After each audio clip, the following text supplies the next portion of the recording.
We got to figure out the quarterback conundrum. We got to talk. I mean, so many thoughts to get to here with NFL.com, NFL Network's Nick Shook on the fan hotline. Nick, welcome to the show. Hey, you want to talk about unique names for prospects? How about Sicknarf Loopstock, the 13th round pick of the then named Cleveland Indians in the 2013 draft? There's one for you. You know, they've got a new Sicknarf.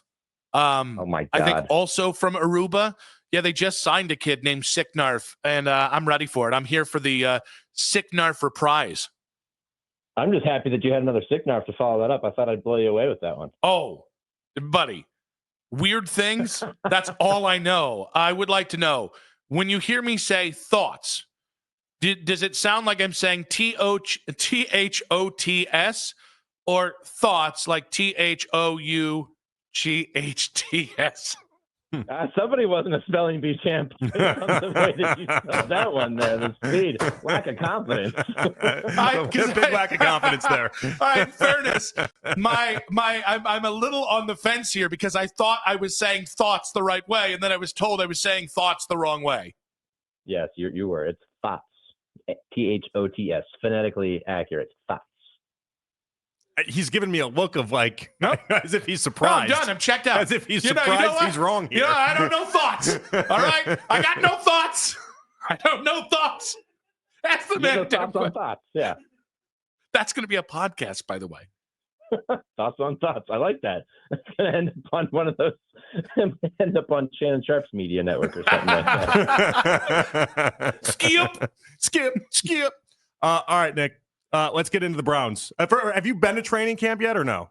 No, I have not. Okay. Because right now it's been run a little bit harsher than what we've seen in past years. In fact, we had live tackling, which I know you're in the area. I don't remember a Stefanski training camp where we've seen live tackling like the way that they're trying to do it here. Yeah, well, when you go 3-14, I think toughening up your team in training camp might help you a little bit. But yeah, I can't think of the last time there was live tackling, save for maybe the Freddie year, and I think they toned that down pretty quickly. There was only a few days of really live tackling, and when that happened, that's when they played Mo Bamba over the speakers relentlessly to the point where I hated that song by day 5. Took you to day 5. Yeah. Surprised.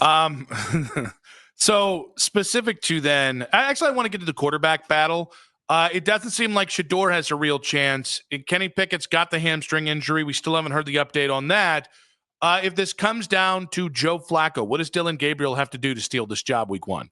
That's a good question. He's got to show that he really has command of the offense and can also make all the throws, because we know that Joe Flacco has the arm. Like, that's the number one thing that came away from camp this week was that he still has the arm, which we wouldn't question. That's why he's still on an NFL roster. Dillon Gabriel's biggest probably critique is the fact that he doesn't have the strongest arm. I liken him to poor man's Baker Mayfield, but a left-handed guy. And a little bit smaller with less of an arm. So he's got to be able to prove that he can operate Kevin Stefanski's offense within his own physical limitations so significantly that they feel confident about going with him in week 1. But then again, there's a reason they traded up in the 3rd round to draft him. And we haven't quite fully unpacked that, but maybe we'll see that by the end of the preseason. But yeah, he's got to have a stellar preseason, I think, to take that job. And the situation that we've kind of explored over the last few weeks going into this camp, the 4 quarterbacks and everything else, it obviously got more complicated with Kenny Pickett being sidelined by the hamstring injury, but I don't know if it got any clearer or any better necessarily, because Joe Flacco is no spring chicken, and it again sounds like Shedeur might not have a real shot at it, which, look, for all the discourse surrounding his slide in the draft, he's a pretty unremarkable quarterback, which is why he ended up going in the 5th round. So this is not entirely surprising. And it kills me about the whole push for him to get into the lineup, from the outside is, I saw yesterday, I think it was like it's FanDuel or somebody posted a clip of him and it said, Shedeur Sanders has been lighting it up in Browns camp. And it was a clip of him dropping back in the pocket, taking a while to escape the pocket, and then throwing like an 8-yard completion to a guy who was wide open. So that kind of tells you the state of the whole position right now. It's not like it's the highest bar to reach, but because Flacco still has the arm and the experience, it's going to be hard for either of those young guys to unseat him. Have you removed Kenny Pickett from your equation, or are you saying when he gets back, he can just be thrown right back in the mix? I think that it makes it harder for him to go into week 1 as the starter. If he had the full camp, I feel like he was kind of the favorite or had a leg up, at least on the younger guys, of winning that sort of battle. And, ideally you go into camp or you go into the regular season with Pickett is your starter. You know what you have in Flacco. He's your safety valve, your break glass in case of emergency. You can throw him in there if it's a disaster with Pickett. And then you turn to the rookies if you have to. Now with him out, it feels like Flacco is going to be your number one guy. And it's one of those two rookies. And if Pickett comes back healthy enough, he ends up being your backup. Maybe ends up taking over at some point. But I think it really makes the road much more to Pickett to be in the lineup early in the season, because hamstring injuries, and especially with corners and receivers, are such tricky injuries that you really have to be cautious with, because the aggravation likelihood is so much higher than another injury. So I think that's why you end up seeing Flacco week one. And ideally you get Pickett at a backup. But yeah, I take him out of the running for now, unless he, bounces back from the injury a lot better than most people do. Nick Shook, NFL Network, NFL.com on the Fan Hotline here with Nick Wilson and JP. Jonathan Peterlin to you and me, talking about the Browns here. All right, so just to what you're saying there, who's the odd man out at quarterback if the Browns only keep three quarterbacks? It's a great question. I kind of, when they drafted Gabriel and then they drafted Shedeur and they signed Joe Flacco, they went to the draft with Flacco on the roster and Pickett on the roster. And as soon as they made those draft picks, I felt like Pickett was the most likely guy to get traded, because he has the most value as a trade piece, because he's not old, because he has some experience, playing as a starter in previous years. And if it gets to that point, I could imagine them exploring such a trade and just accepting that, look, Flacco's our guy. And if he gets hurt or can't go, then we try out the rookies and we just kind of deal with it from there. It's kind of crazy, though, for me to consider. Like Andrew Berry said this week that he sees a scenario in which they keep all four. It's not like, getting rid of a roster spot somewhere else, considering the depth of this roster or lack thereof. It's not the worst thing to, eliminate a position somewhere else to keep four quarterbacks, but it is pretty unorthodox. So yeah, I feel like Pickett's probably your best trade chip, unless somebody really has a thing for Gabriel or Shedeur. And it seems like, again, with them trading up in the third round, they have a thing for Gabriel. The one home that I had seen a lot of people throwing out there, just, as they're waiting for July to become August, was Gabriel to Miami, because of the style similarity to Tua Tagovailoa, left-handed, shorter quarterbacks, that sort of thing. But I feel like they really like him enough to keep him, and we'll see what happens from there. One of the surprises so far at camp has been Deontay Johnson. Are we at a point where we can trust enough the idea that he can not only be a contributor, but maintain what he's been showing off so far in camp? I hesitate to put too much stock into what we see in camp, just because this is the same period of the summer in which, Donovan Peoples-Jones had everybody convinced that he was going to be a superstar receiver. Or even way back in 2001, Benjamin Gay, the running back, was the preseason darling that never even made the final roster. These things tend to get overblown at that time, but I will say he has plenty of proof in his career that he can be a productive receiver. The big issue for him over the last few years has been convincing him to play, has been motivating him to play. The weirdest thing about his last season was he was basically Carolina's top option early in the year, especially with Andy Dalton on the field, and was having a pretty productive season, so much that Baltimore was like, hey, we could use him on our roster. He ends up in Baltimore, and he dislikes it so much that he refuses to go into a game, and they have to end up suspending him and then part ways with him pretty quickly, which is just unusual, because that usually doesn't happen in Baltimore. They collect veterans all the time who are happy to be there, and he wasn't. So the big question mark for him going into this camp was, what is his motivation? Does he really want to play? And I think he got a dose of humble pie this offseason when he essentially admitted the Browns were the only team that were interested in me. And so I kind of had to go there. Maybe he sees this as an opportunity to reclaim his career and is motivated. And if he is motivated, yeah, I think he can be a productive receiver, because he's talented and he's proven it before. Nick, you put out 16 names on NFL.com as the candidates for the NFL's first ever Protector of the Year award, going to the best offensive lineman. I'd like to say no Wyatt Teller on that list, no DeJuan Jones on that list. Why do you hate Browns offensive linemen, Nick? Lord knows I love the Browns guards. Okay, everybody loves Joel Bitonio. He's a decorated guard. Everybody loves Wyatt Teller, a guy that they got as basically a throw-in, and he ends up being an excellent guard, thanks in part to the tutelage of Bill Callahan back in the day. But I built this list with an idea of most of these guys are going to have to be on teams that are good, or at least competitive, because offensive line is the one position that the average fan can't go scan a stat sheet and be like, oh, well, he's got 1,200 rushing yards, or he's caught 100 passes, and make their case for him.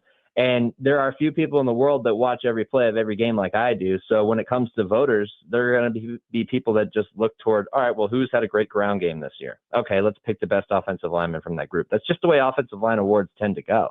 So I skewed toward names that people recognize and names that people will pick from teams that are expected to be good. That's why you see, the Quentin Nelsons of the world, who has had a reputation as being a premier guard since he entered the NFL. That's why you have both the Eagles tackles, who are not only very good, but are also on the defending champions. You have Trent Williams, who has quite a reputation as one of the best tackles, if not the best tackle in football. Penei Sewell, who even got Offensive Player of the Year votes last year. That's why these guys are on this list. And then I didn't really throw in guys that might get some attention for being on teams that maybe aren't that good until in the bottom half of the top 10. And those are guys like Joe Thuney, who was in New England, was in Kansas City, has an established reputation, goes to Chicago as a big addition to this offensive line. If their offense ends up being anything close to Detroit's offense under Ben Johnson in previous years, then he's going to get some looks. And the last guy is for the real ball knowers. That's Chris Lindstrom, the right guard from the Falcons. He was the best guard in football last year. And if, the real ball knowers are involved with, voting for this, then he's going to get some attention if he plays like he did last year. So it's a weird kind of award to award, and we have no history to judge it by, but I'm just going off of what I think I get from basic voters on basic awards every year, which is, all right, which guy's on a good team with a good running game or protected well, that sort of thing. And unfortunately, I don't think the Browns are going to be good enough to attract that attention. Should Browns fans be worried about the idea that 4 out of the 5 offensive linemen are going to enter free agency after this season? Or is it the type of thing where you just watch like what Ben Johnson did with the Bears offensive line, and it's like, well, we can turn that over and find pieces, and there'll be enough guys that we're not going to really have a big issue when the time comes? I would lean toward more worry, but I mean, do you really know what you have in DeJuan Jones? I mean, because he had a great rookie year. He got hurt last year, but he wasn't playing very well before he got hurt. Jack Conklin consistently gets hurt. Center has been just, plug this gap with this veteran, Ethan Posick the last couple of years and figure it out from there. The only stability in guys that you really know are at guard. And Joel Bitonio almost retired this offseason, so Wyatt Teller's the only guy that you can count on. So I think I would be worried, though, because that type of turnover is hard to manage from year to year. Good offensive linemen don't grow on trees in this league. That's why people play, teams pay a premium to replace guys or acquire guys. So yeah, I think there should be some worry, and I wouldn't necessarily count on being able to just patch those holes in one off season. I mean, go look at what the Chiefs did. Like, the talk out of camp this past week is that Josh Simmons is looking really good. Well, Josh Simmons would have been the best offensive lineman in this class if he hadn't gotten hurt at Ohio State last year. So of course, back end of the first round pick is playing well with a really good team, but they threw a lot at their offensive line after they got dominated in the Super Bowl. They went out and got Jalen Moore, who didn't have a ton of starting experience, paid him $15 million a year. They shuffled guys around with swings and misses that they'd made in previous years, like Kingsley Suamataia, who was supposed to be their left tackle and was so bad that he got replaced by Wanya Morris, and now they're looking at Suamataia as a guard. He's competing with Mike Caliendo for that job. So the only guys they can really count on are their center and Creed Humphrey, who's probably the best center in the game, and right guard Trey Smith, who they just gave a huge contract after franchising him. That's how difficult it is to fill out that starting 5. So I wouldn't count on that. I would be worried. Ball knower Nick Shook, Cleveland Zone on the fan hotline here, NFL.com. So looking at the division big picture, how would you rank all 4 AFC North teams in order right now? Baltimore number 1. Cincinnati number 2, although we'll see if their defense can be better than they were last year, because that was an obvious issue. Pittsburgh 3, with a team that we don't know what they're going to be. I think they're going to be more competitive than people think, but I don't see them as a title contender. So that's why they land behind Cincinnati, because if Cincinnati's defense can put it together, they have a great offense. If they can just get out of their own way in the first 2 weeks of the season, which they're 1-11 in games in the first 2 weeks of the season under Zach Taylor, it's been a huge, anchor around their ankle this entire time that he's been their head coach, then they could be in that conversation at least. But the Bengals, I think, are better than the Steelers, at least on paper, or at least in terms of potential. Not on paper, but in terms of potential. So it goes Baltimore, Cincinnati, Pittsburgh, because I don't know what they're going to be entirely, but I do see, the upside there. And then unfortunately the Browns in last. Yeah, Mike Tomlin called it a bromance, the relationship he has with Aaron Rodgers. Are we going to get to week 4, week 5, before all of a sudden the mutual admiration society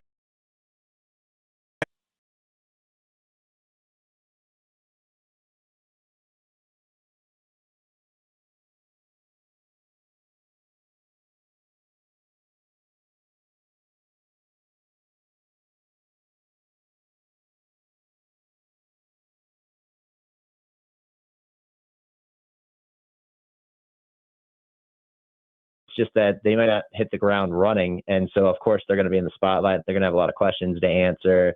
And then they'll eventually figure it out around the middle of the season, maybe make a playoff push. And how does the bromance survive through that? I don't know, because the mutual admiration is built on 20 years of being in the league together.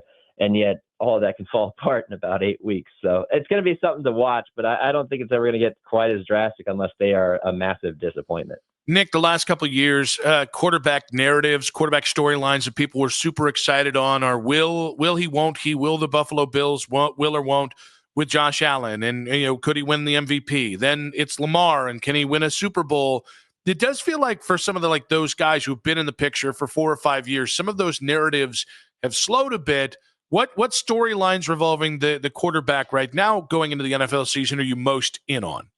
I'm keeping a close eye on what's going on in Rams camp because Matthew Stafford has a history of entering camp at less than 100% and missing time, and it's been a harbinger of bad things to come for them in recent years. And he's got this back issue that kept him out of action for most of the first week. And some might pose it as, he's just a veteran, not taking reps in camp, and he knows he doesn't need to, that sort of thing.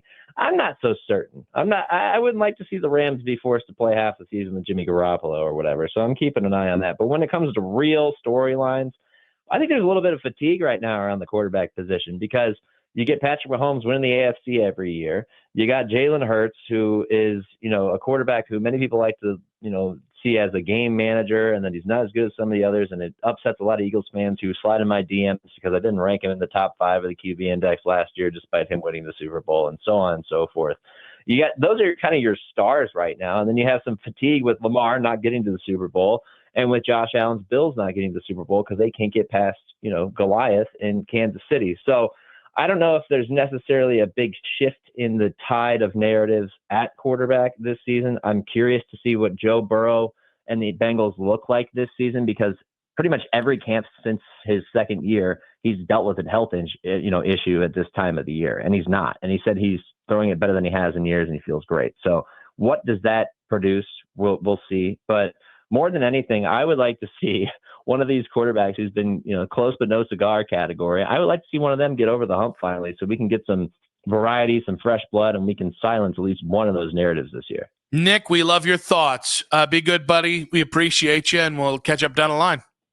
You love my thoughts. I appreciate that. So I don't know about my looks, but my thoughts, I'll take the thoughts. I love you guys. Again, I'm ending it every time that way. I love you guys. And by the way, the last time we talked, I said, trade Isaac Okoro. What did the Cavs do? They traded Isaac Okoro. Mac right now, our board op is just fuming. He's livid. He's raging. You are off the Christmas list. Be good, bud. See you guys. Thanks.